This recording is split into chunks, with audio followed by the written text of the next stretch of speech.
Satoru mamou. Ele podia ter usado vermelho, podia ter usado azul, mas não deu certo. Acabou. Esquece isso. Ele morreu e é isso. Bora ver aqui o vídeo do Bruno Bandeira aqui sobre o Satoru Gojo, capítulo 236. A queda do feiticeiro mais forte. Satoru Gojo é morto numa reviravolta absurda após Sukuna executar o seu corte final e dividir o corpo do honrado ao meio, fazendo assim com que o Rei das Maldições seja o único a permanecer de pé e seja essa declarado. imagem aqui é... caralho! Pô, dá um impacto, é meio visceral mesmo, caralho.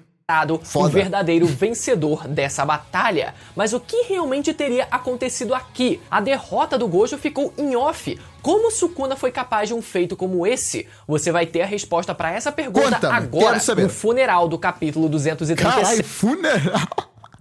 Aí é foda. De Jujutsu Kaisen. Capítulo passado, tava todo mundo comemorando a vitória do Satoru Gojo. Pior que eu tava muito a comemorar. Agora, mas uma aqui é também do Bruno, pô. Que isso? Tem que trazer isso pro canal. Que isso? Todo mundo feliz, só que eu tava percebendo uma galera lá com uma felicidade a mais ali, como se a vitória do Satoru Gojo tivesse sido declarada. Mas não foi? Tinha sido? Pelo narrador, o que não foi o caso. Não. Foi uma vitória declarada partindo da perspectiva de um personagem que tava... Ah, não acredito que eu caí nessa. Mas não é possível. Pô, deixa o like pra me deixar feliz, pô. Que é isso? Que merda. Cara, venceu, certo? Ela lançou o roxo, aqui lançou o roxo. Pá, foi. Não foi. Que isso? Afinal, o roxo tá aqui todo fundo, roxo pra Satoru Gojo, mas não deu certo não deu certo. Acompanhando a luta, e isso me fez com que eu ficasse com o pé atrás e pensasse, galera, pode ser que a gente ainda veja alguma coisa acontecendo no capítulo que vem que faça com que a gente veja uma reviravolta, mas isso que a gente teve nesse capítulo, eu nunca iria imaginar algo assim. Quando eu acordei e já bati o olho nos spoilers, eu pensei, puta que pariu, como é que isso aconteceu? E é isso que eu quero saber, Bruno. É isso que eu quero saber, caralho. Eu tava aqui, escolhi vídeo pro YouTube pra postar pra ti. E depois apareceu uma capa do Bruno aqui. Eu, caralho, que porra é essa? Mas que caralho é isso? Eu tenho de ver isso, mas se eu trouxesse para o canal. E foi isso que eu fiz. Realmente foi uma reviravolta muito inesperada. Caralho, espera da zona do Mihawk, foda. Eu avisei a vocês que o meu platinado tendo ido embora era um mau sinal de que algo poderia acontecer com o Satoru Gojo. Desculpa eu ter azarado a vitória do Satoru Gojo nessa última semana. E principalmente, como eu falei no último vídeo do último capítulo, galera. Não vi, quando a gente vê um personagem enfrentando um outro personagem, normalmente, narrativamente falando, a gente vê esse personagem, né, o protagonista, ele tendo que superar uma barreira que é o seu oponente para que essa vitória dele seja ainda mais catártica, ou seja, quanto mais difícil... Que é verdade, caralho. Pô, aí o Bruno foi absurdo nisso, caralho, foda. For a vitória do protagonista, mais catártica e mais, por mais a gente consegue sentir esse momento da vitória. E não era isso o que a gente estava vendo durante essa luta, durante todo... Faz sentido.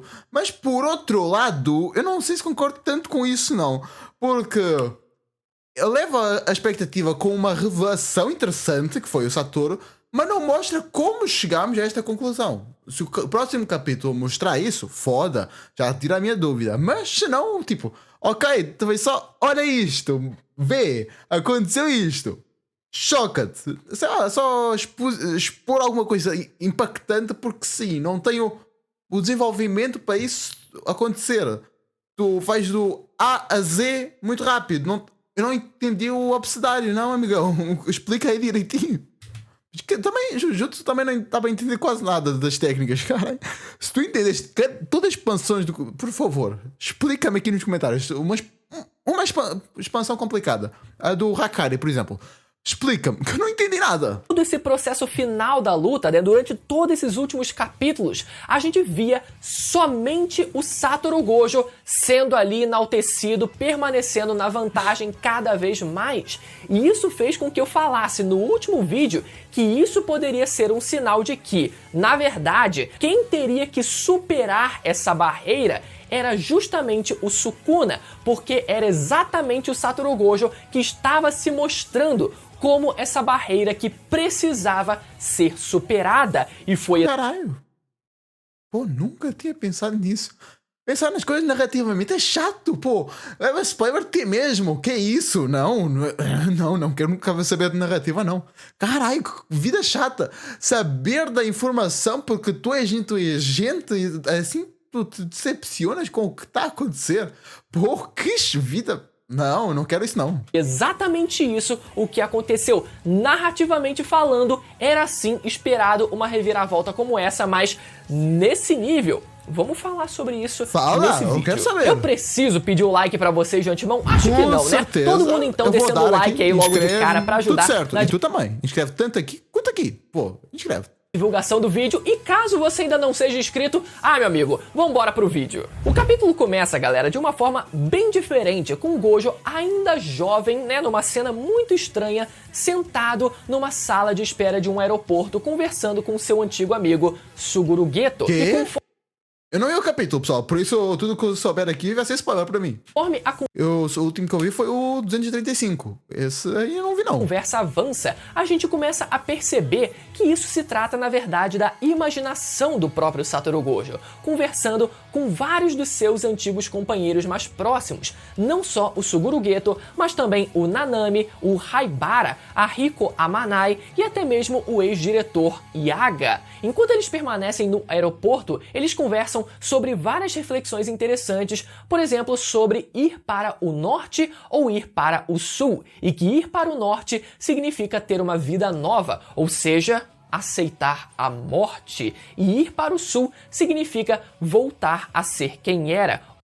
Interessante, não entendi tão bem, mas faz sentido. Ou seja, deve fazer, não sei. Permanecer vivo, ou seja, então pode escolher de não morrer? Caralho, foda. Como se o eu quero isso. Gojo, nesse momento do leito da sua morte, pudesse fazer uma escolha que seria continuar vivo ou aceitar a sua morte. O Gojo ele conversa com o Geto, né, sobre como a conversa com o Megumi sobre a identidade do seu pai ficou pendente, e até admite como o Sukuna era alguém extremamente forte, mesmo... Caralho, é verdade. Megumi... Pô, mas também não estava muito na melhor situação possível agora, né? O Megumi todo destruído, acabado porque tu, Satoru, espancaste ela. E agora tu... Caralho, é verdade, eu não contei isso. É menor das preocupações que devias ter agora, né, Satoru? Tipo, nem sabes se ele vai conseguir tratar, quem é que vai poder ajudá-lo agora. Eu ainda tenho a coisa... O presente da Yoroso, ainda tem... bastante coisa para... Não mostrou as armas amaldiçoadas, ainda não mostrou os 4 braços.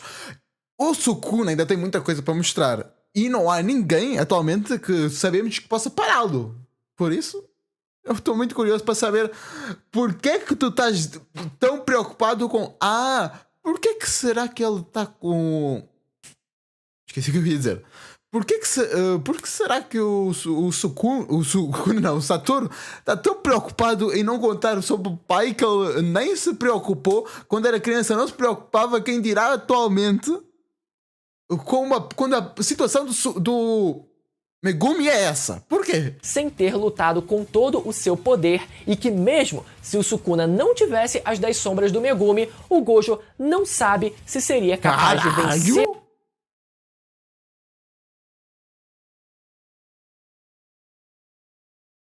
Caralho!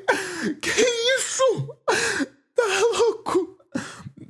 Caralho!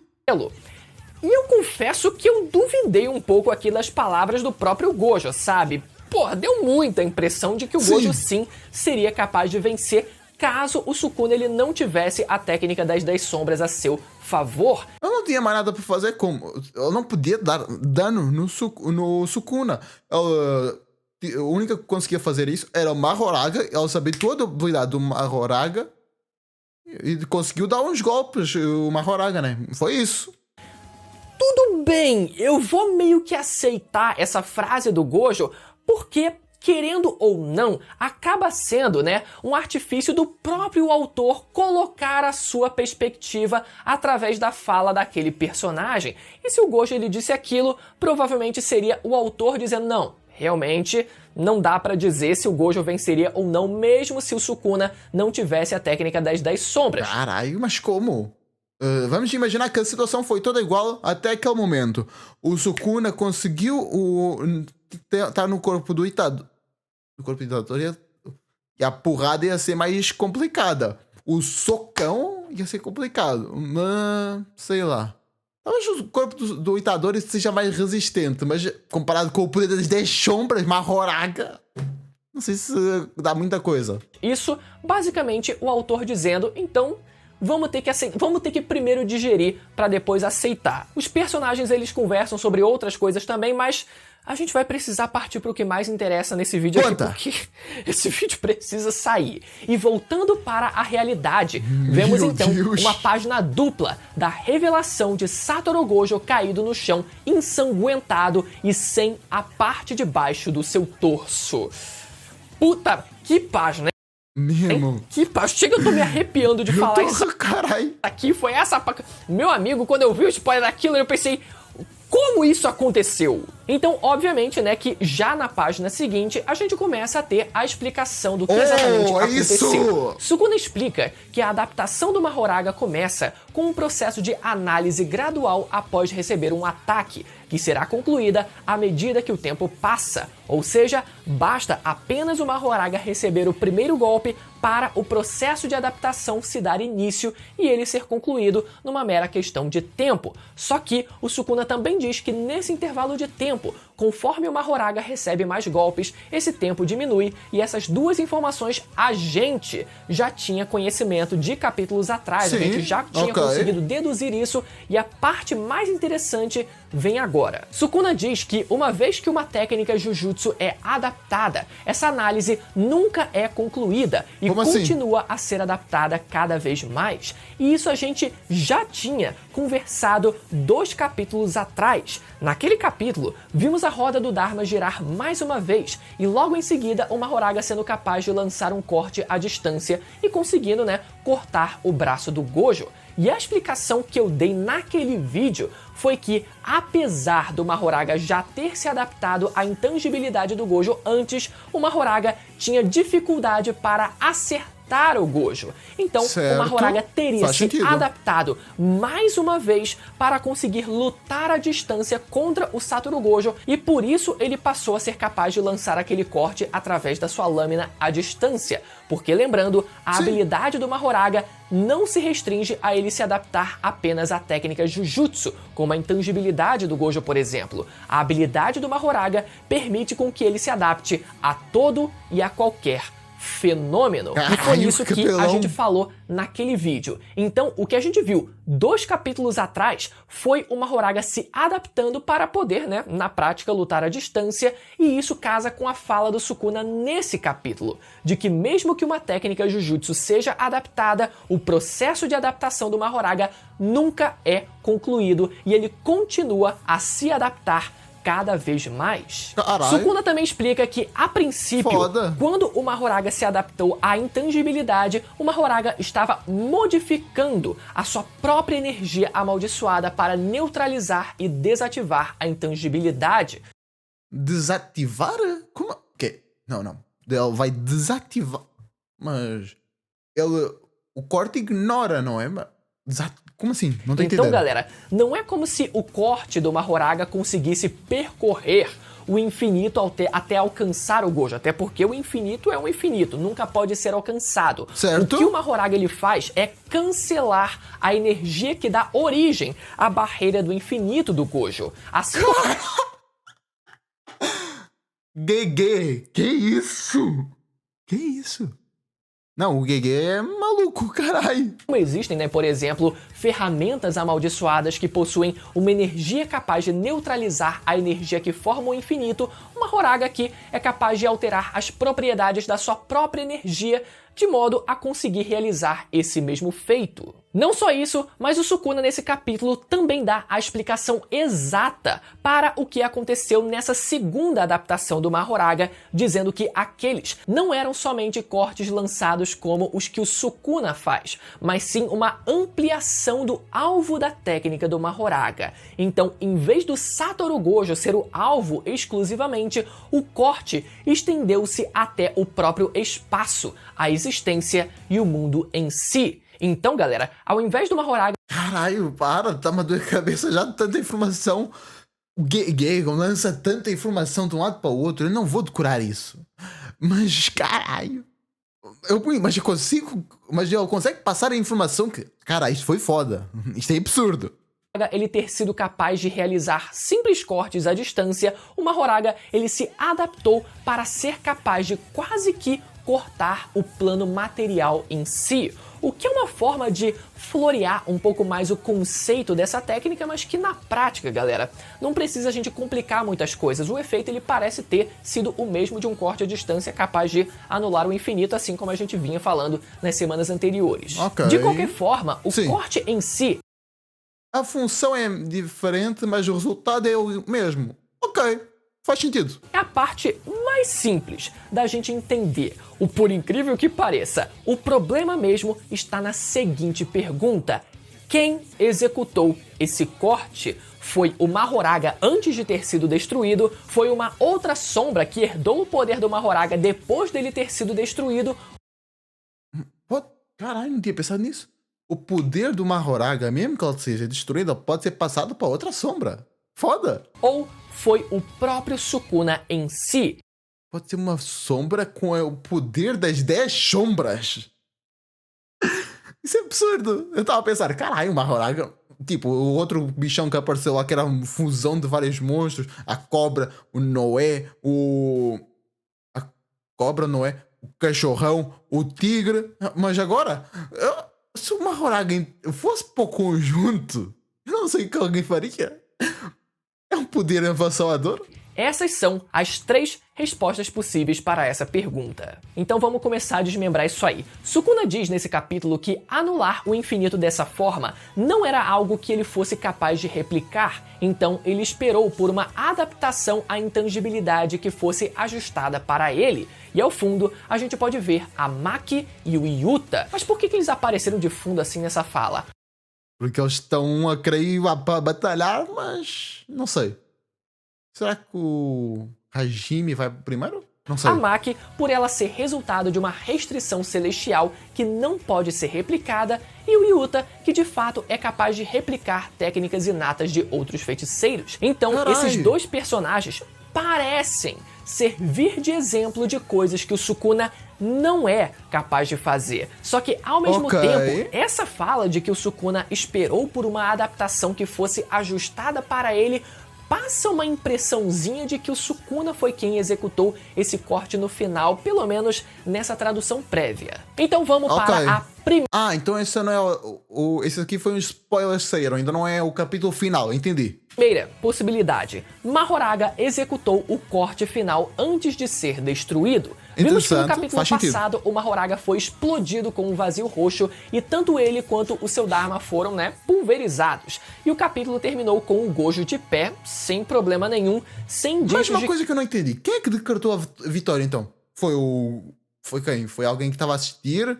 Foi o autor, pelo visto não é? Foi o próprio Gojo que estava sem titular? Não entendi. Que ele estava ali para ser cortado, ou que tinha sido cortado. Ou seja, caso o executor do corte tenha sido o Mahoraga, esse teria que ter sido um corte que levasse um tempo maior até que acertasse o Gojo, já que a gente viu, o Gojo no final do capítulo passado ali de boinha. Segunda possibilidade, alguma sombra herdou o poder do Mahoraga. Pra quem não lembra, galera, quando uma sombra da técnica das 10 sombras é destruída, essa sombra não pode ser invocada novamente, pelo menos por aquele mesmo usuário, mas o seu poder é herdado por uma outra sombra. Então, depois que o Mahoraga foi destruído...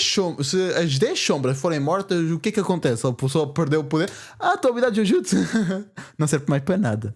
Caralho, seria triste. As habilidades mais poderosas, se ele usar inconsequentemente tudo de qualquer forma, ele pode perder a sua habilidade de Jujutsu. Caralho. Pode ser que outra sombra qualquer que ainda esteja viva tenha executado esse corte a pedido do Sukuna. E a terceira possibilidade... O tigre foi morto? Acho que não. Seria o próprio Sukuna tendo executado Os coelhos ainda não morreram. esse corte. Vamos lá. Até hoje, a gente não sabe o nome da técnica inata do Sukuna. Muita gente acredita que tenha a ver com culinária, já que ele tem técnicas de corte e de fogo, e algumas... Faz sentido. Eu pensei, o clivar, né, pô? É a habilidade inata, mas não.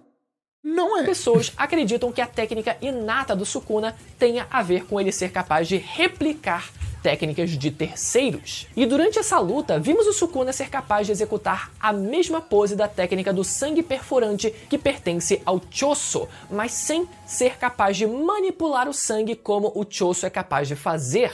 O que o Sukuna fez naquele momento foi lançar o jato d'água pertencente à sombra do seu elefante através da pose da técnica do sangue perfurante para que o jato de água fosse lançado com uma velocidade maior.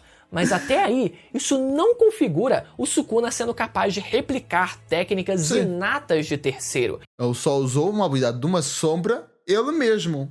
Ok, acho plausível. Eu vejo mais como ele sendo um feiticeiro extremamente experiente e adaptável, a ponto de conseguir mimicar, né? Reproduzir os gestos de outras técnicas, mas nada como o Yuta, por exemplo, é capaz de fazer. E eu acho que esse capítulo deixou isso muito claro com aquele frame onde o Yuta aparece de fundo, justamente quando o Sukuna diz que não era capaz de replicar a anulação da intangibilidade que o Mahoraga era capaz de fazer. Então, reunindo todos esses pontos que a gente levantou, a resposta mais plausível para a vitória do Sukuna vem agora. Mahoraga, que já tinha se adaptado à intangibilidade do Gojo 2 capítulos atrás, foi capaz de se adaptar ainda mais ao ponto de conseguir cortar o plano material, como foi explicado pra gente nesse capítulo, incluindo o próprio Satoru Gojo à distância. Mas naquele primeiro momento, o Mahoraga só conseguiu cortar o braço do Gojo, como a gente viu. Capítulo passado, o Mahoraga é destruído pelo Satoru Gojo, mas a sua habilidade de adaptação foi herdada por outro dos seus Shikigamis, sem perder o registro de toda a adaptação que já havia sido feita antes. Sukuna, então, que já havia se mostrado capaz de executar as técnicas dos seus Shikigamis sem necessariamente invocá-los, como ele fez, né, com o jato d'água do seu elefante, teria então executado o corte final através desse outro Shikigami que acabou herdando o poder do Mahoraga depois dele ser destruído. Ou seja, ao invés do Sukuna... Que insano! A quantidade de teorias que saiu apenas de um capítulo. Carai. Abrir as suas sombras e o Shikigami ser invocado lá de dentro é como se ele desse um jeitinho ali, né, de só abrir as sombras através de um ponto muito específico e lá de dentro das sombras o Shikigami executasse a técnica e essa técnica é quem vazasse através do portal das sombras e o Sukuna fosse quem parecesse pelo menos executar essa técnica. Ou é isso, ou o Sukuna realmente foi capaz de compreender a adaptação feita pelo Mahoraga e ele próprio foi capaz de ajustar a sua própria técnica. Não, se ele fizer isso, aí é bizarro. Ele pode cortar o tempo e anular qualquer habilidade de Jujutsu. Isso... O que é que alguém pode fazer? Só se alguém conseguiu esquivar, mas não sei o que alguém pode fazer contra isso. De cortes para tentar reproduzir o mesmo efeito do Mahoraga, tendo sido ele próprio o executor do corte final. O que, sinceramente, eu acho até mais provável que seja isso do que a explicação que eu dei, mesmo essa sendo uma saída menos convincente de se imaginar, pelo menos eu diria, né? A explicação que eu dei, eu acho que faz bastante sentido, está dentro de toda a... Eu vou dizer uma coisa. Qualquer coisa que me vier, eu aceito, tá bom. Não foi Sukuna, foi a 11ª sombra. Eu aceito, tudo bem, ok. Não cumpriu com o que estava com ser cumprido. Não interessa, tudo bem, eu aceito, tudo certo, tranquilo. A lógica de tudo que a gente já viu até agora das habilidades do Sukuna e das propriedades da técnica das 10 sombras, mas eu sinceramente ainda vejo o Sukuna sendo realmente o executor dessa técnica, compreendendo o que o Mahoraga fez e falando, beleza, é assim então, é assim que tem que fazer, então tá bom. E ele inventa um corte que seja capaz também de anular o infinito do Satoru Gojo. Talvez capítulo que vem a gente ainda veja uma explicação um pouco mais detalhada em relação ao que exatamente... Eu não queria ver apenas a explicação. Eu queria ver o ataque. Queria ver o ataque. Quem atacou? Eu não queria explicação. Eu quero ver olhos. Isso, eu quero ver. Aconteceu nesse capítulo, ou pode ser que o autor, pelo menos dessa vez, ele tenha que vir a público, em algum extra de algum volume do mangá, explicar um pouco mais o que teria acontecido aqui, assim como ele já fez algumas outras vezes também. Sério? E no fim, podemos ver a parte de baixo do corpo de Satoru. Foi essa imagem, caralho, que eu peguei o spoiler de manhã. Caralho. Satoru Gojo ainda de pé, se recusando a se curvar diante do rei, se tornando mais um personagem que entra no hall daqueles personagens que morreram de pé, com Sukuna Meio de pé, né? Não sei, pô. Mas tá deitado, mas tá de pé. Não sei o que eu considero isso. o elogiando, dizendo: esplêndido Satoru Gojo, enquanto eu viver, jamais vou te esquecer. Eu garanto isso. Enquanto Satoru Gojo usa suas últimas forças para esboçar um sorriso de satisfação e termina com Hajime Kashimo indo para cima de Sukuna a fim de realizar o seu sonho de finalmente vamos ver a habilidade inata do homem. enfrentar o Rei das Maldições, dessa forma cravando de vez o final da batalha entre os mais fortes. Como a gente sabe, essa foi uma batalha exclusiva entre eles dois. E com esse final, com esse gancho deixado no final de um terceiro personagem interferindo nessa batalha, é um argumento muito claro, é um artifício muito claro para cravar o final desse duelo. Por mais que ainda exista, quem sabe, uma esperança do Satoru Gojo permanecer vivo. Não quero. Pô, o Gege não volta com o personagem, não volta. Matou só o Itadori. E ele disse que se arrependeu. Agora, com o Gojo, que ele tem um argumento perfeito que faz sentido com a obra, ele não vai voltar. Ele não vai voltar. E eu espero que não volte. Que o próprio Gege já disse que se ele queria que o Itadori não voltasse, que a história continuasse sem o Itadori, e é isso. Mas agora é isso. O Itadori ficou famosinho, ele teve de continuar com o Itadori, né? A batalha, complicado. Sim, está oficialmente encerrada. E é isso. Como eu falei, eu não sou time Sukuna, não sou time Gojo, eu sou time porradaria. Pô, você deu uma porradaria gostosa, você vê? Tô satisfeito. existia sim uma forte possibilidade, uma alta, eu diria, probabilidade do Sukuna ele fazer essa reviravolta, de existir essa reviravolta em prol do Sukuna, mas isso resultar na morte do Satoru Gojo de uma forma até meio anticlimática. É isso que eu tava dizendo no início, pô. É tão rápido, é tão impactante que... Ok, mas como isso aconteceu? Eu entendi a causa, mas não... Eu entendi a consequência, mas não entendi a causa. É tipo isso. Diria assim, sabe? Ele sendo derrotado e morto em off. É um pouco esquisito. Tipo, a estrutura do capítulo, né, foi interessante, com a gente começando ali com todo aquele cenário no aeroporto ali. Foi poético, foi bonito, foi anticlimático e foi inesperado. Uma mistura, não tem como negar. É uma mistura de sentimentos. Eu quero saber a opinião, a possível explicação de vocês para o que aconteceu. Eu não tenho explicação nenhuma. Eu fiquei o vídeo todo a dizer: o que me vier, estou no lucro. Assim, dizer, foi o Fushiguro que matou o... Eu acredito. Não, aí também calma. Aí calma, mas... Pô, se for uma 11ª sombra, eu aceito. Tranquilo. Por mim, tudo bem. Por isso, não me interessa o que vier. Eu aceito, estou tranquilo. E é isso. Que vídeo bom do Bruno. Caralho, vídeo bom. É isso. Se seja mais vídeo de mangá, anime aqui, pô, tem que um vídeo de Demon Slayer. Uma pessoa a dizer que Demon Slayer é horrível, nojento, vai ver. Que é isso, ele também não falou. O Psyno também não falou isso, não. Mas vai ver. É bom vídeo, confia em mim. Valeu, e fui.